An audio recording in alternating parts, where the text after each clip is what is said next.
Código de Ética Profissional do Servidor Público do IBGE. Capítulo 1. Seção I. Das regras deontológicas. 1. A dignidade, o decoro, o zelo, a eficácia, a eficiência e a consciência dos princípios morais são primados maiores que devem nortear o servidor público do IBGE, seja no exercício do cargo ou função, ou fora dele, já que refletirá o exercício da vocação do próprio poder estatal. Seus atos, comportamentos e atitudes serão direcionados para a preservação da honra e da tradição do serviço público, como um todo, e, em especial, das pesquisas estatísticas e geocientíficas oficiais, cujas fontes de dados escolhidas devem contemplar a qualidade, a oportunidade, os custos e o ônus para os cidadãos. 2. O servidor público não poderá jamais desprezar o elemento ético de sua conduta. Assim, não terá que decidir somente entre o legal e o ilegal, o justo e o injusto, o conveniente e o inconveniente, o oportuno e o inoportuno, mas principalmente entre o honesto e o desonesto, consoante as regras contidas no artigo 37, caput, e parágrafo 4º, da Constituição Federal. Por se integrar à condição de servidor do IBGE, o elemento ético da conduta abrange, além dos primados maiores, a adoção dos melhores princípios, métodos e práticas, de acordo com considerações estritamente profissionais, incluídos os princípios técnicos, científicos e a ética profissional. 3. A moralidade da administração pública não se limita à distinção entre o bem e o mal, devendo ser acrescida da ideia de que o fim é sempre o bem comum.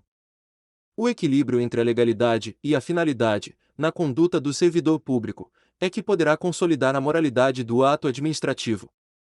Para melhor exercício de sua função pública no IBGE, o servidor deve ter consciência da relevância das informações estatísticas e geocientíficas, a fim de atender ao direito à informação pública de modo imparcial e com igualdade de acesso. É imprescindível que o servidor do IBGE zele pela qualidade dos processos de produção das informações oficiais, adotando critérios de boas práticas tanto nas atividades finalísticas quanto nas atividades de apoio. 4. A remuneração do servidor público é custeada pelos tributos pagos direta ou indiretamente por todos, até por ele próprio, e por isso se exige, como contrapartida, que a moralidade administrativa se integre no direito, como elemento indissociável de sua aplicação e de sua finalidade, erigindo-se, como consequência, em fator de legalidade. 5. O trabalho desenvolvido pelo servidor público perante a comunidade deve ser entendido como acréscimo ao seu próprio bem-estar, já que, como cidadão, integrante da sociedade, o êxito desse trabalho pode ser considerado como seu maior patrimônio. 6. A função pública deve ser tida como exercício profissional e, portanto, se integra na vida particular de cada servidor público. Assim, os fatos e atos verificados na conduta do dia a dia em sua vida privada poderão acrescer ou diminuir o seu bom conceito na vida funcional. 7.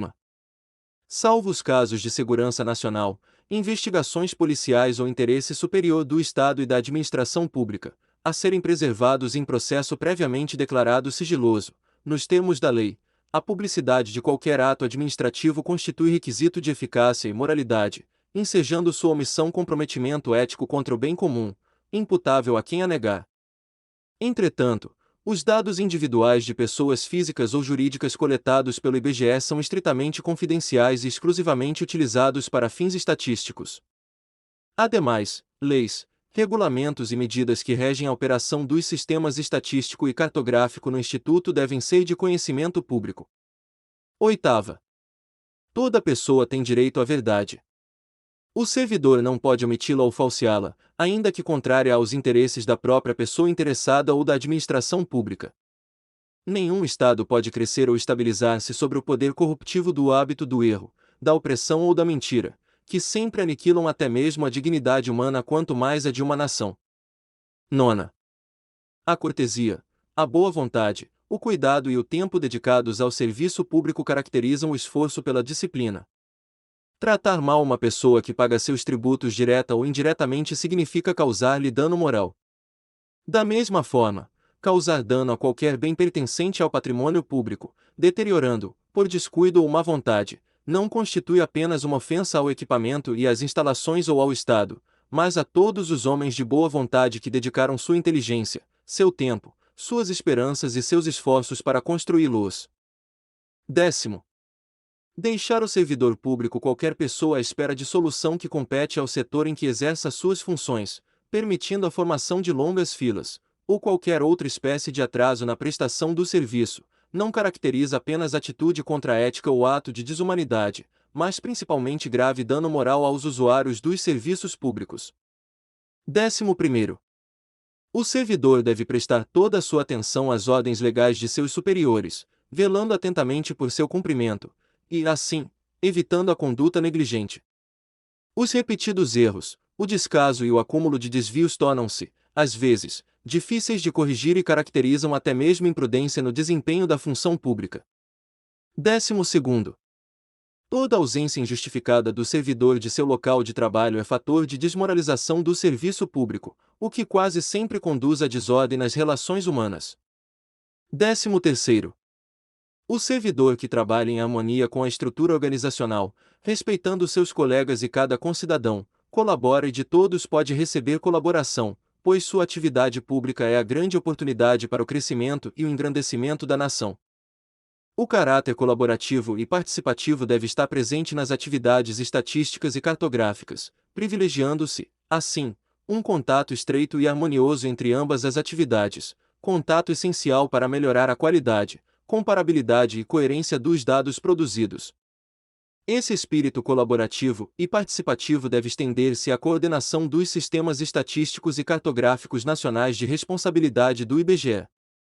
Portanto, compete ao Instituto propor, discutir e estabelecer, em conjunto com as demais instituições nacionais, diretrizes, planos e programas para a produção estatística e cartográfica.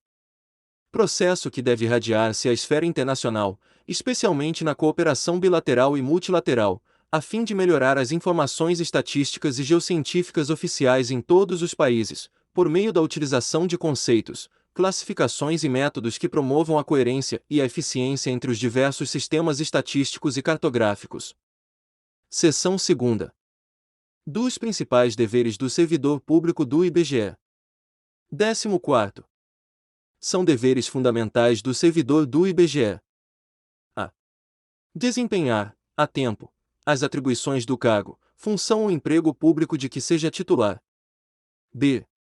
Exercer suas atribuições com rapidez, perfeição e rendimento, pondo fim ou procurando prioritariamente resolver situações procrastinatórias, principalmente diante de filas ou de qualquer outra espécie de atraso na prestação dos serviços pelo setor em que exerça suas atribuições, com o fim de evitar dano moral ao usuário. c. Ser probo, reto, leal e justo, demonstrando toda a integridade do seu caráter, escolhendo sempre, quando estiver diante de duas opções, a melhor e a mais vantajosa para o bem comum. d. Jamais retardar qualquer prestação de contas, condição essencial da gestão dos bens, direitos e serviços da coletividade a seu cargo. e. Tratar cuidadosamente os usuários dos serviços aperfeiçoando o processo de comunicação e contato com o público. f. Ter consciência de que seu trabalho é regido por princípios éticos que se materializam na adequada prestação dos serviços públicos. g. Ser cortês, ter urbanidade, disponibilidade e atenção, respeitando a capacidade e as limitações individuais de todos os usuários do serviço público, sem qualquer espécie de preconceito ou distinção de raça, sexo, nacionalidade, cor, idade, religião, cunho político e posição social, abstendo-se, dessa forma, de causar-lhes dano moral. h. Ter respeito à hierarquia, porém sem nenhum temor de representar contra qualquer comprometimento indevido da estrutura em que se funda o poder estatal. e. Resistir a todas as pressões de superiores hierárquicos, de contratantes, interessados e outros que visem obter quaisquer favores, benesses ou vantagens indevidas em decorrência de ações imorais, ilegais ou aéticas e denunciá-las. j. Zelar, no exercício do direito de greve, pelas exigências específicas da defesa da vida e da segurança coletiva. l. Ser assíduo e frequente ao serviço, na certeza de que sua ausência provoca danos ao trabalho ordenado, refletindo negativamente em todo o sistema. m. Comunicar imediatamente a seus superiores todo e qualquer ato ou fato contrário ao interesse público, exigindo as providências cabíveis. N. Manter limpo e em perfeita ordem o local de trabalho, seguindo os métodos mais adequados à sua organização e distribuição. U. Participar dos movimentos e estudos que se relacionem com a melhoria do exercício de suas funções, tendo por escopo a realização do bem comum. P. Apresentar-se ao trabalho com vestimentas adequadas ao exercício da função. Q. Manter-se atualizado com as instruções, as normas de serviço e a legislação pertinentes ao órgão onde exerce suas funções. R.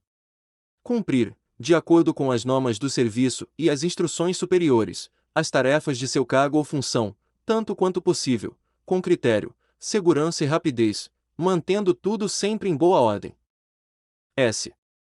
Facilitar a fiscalização de todos os atos ou serviços por quem de direito. T.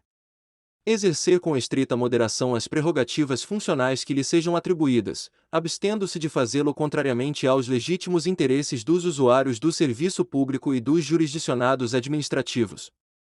U.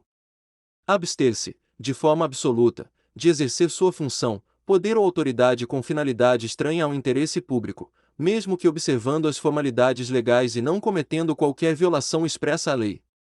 V. Apresentar, nas análises estatísticas e geográficas, informações que estejam de acordo com as normas científicas sobre fontes, métodos e procedimentos, bem como comentar as interpretações errôneas e o uso indevido de informações estatísticas e geocientíficas. X. Zelar pela qualidade dos processos de produção das informações estatísticas e geocientíficas oficiais, adotando critérios de boas práticas tanto nas atividades finalísticas quanto nas atividades de apoio. Z. Divulgar e informar a todos os integrantes da sua classe sobre a existência deste código de ética, estimulando o seu integral cumprimento.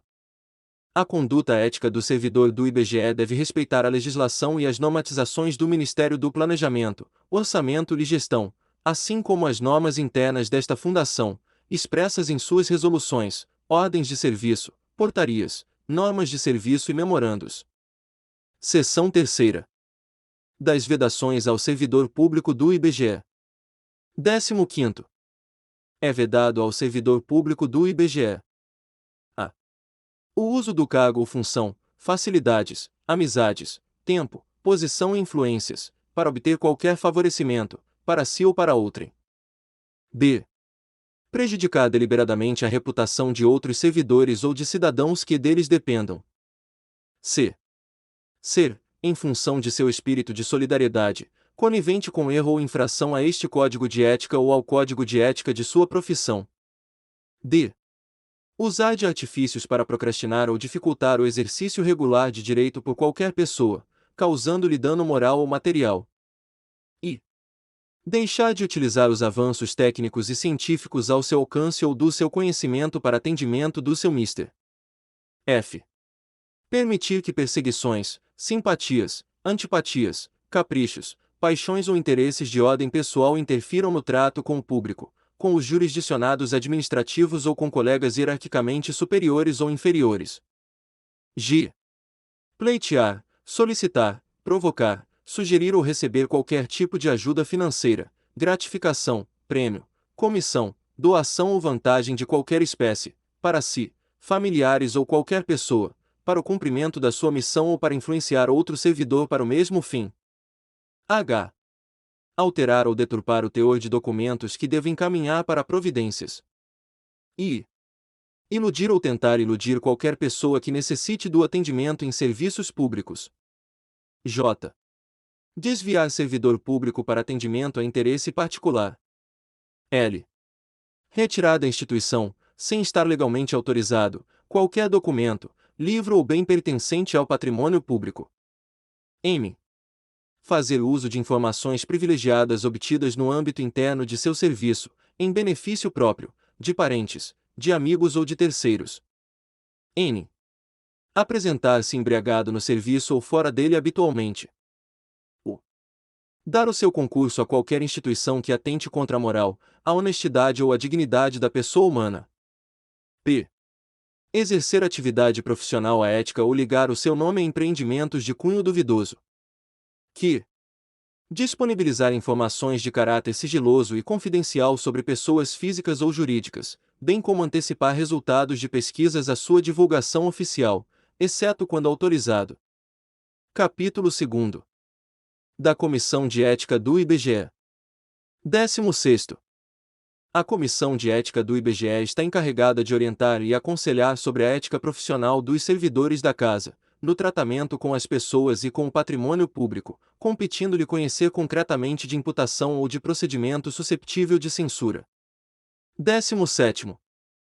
A Comissão de Ética do IBGE incumbe fornecer, quando necessário e a quem de direito, os registros sobre a conduta ética dos servidores da Casa, para o efeito de instruir e fundamentar promoções e para todos os demais procedimentos próprios da carreira de servidor público no âmbito do IBGE. 18º. A pena aplicável ao servidor público pela Comissão de Ética do IBGE é a de censura e sua fundamentação constará do respectivo parecer, assinado por todos os seus integrantes, com ciência do faltoso. 19º. Para fins de apuração do comprometimento ético, entende-se por servidor público todo aquele que, por força de lei, contrato ou de qualquer ato jurídico, preste serviços de natureza permanente, temporária ou excepcional, ainda que sem retribuição financeira, desde que ligado direta ou indiretamente a qualquer órgão do poder estatal, como as autarquias, as fundações públicas, as entidades paraestatais, as empresas públicas e as sociedades de economia mista, ou em qualquer setor onde prevaleça o interesse do Estado.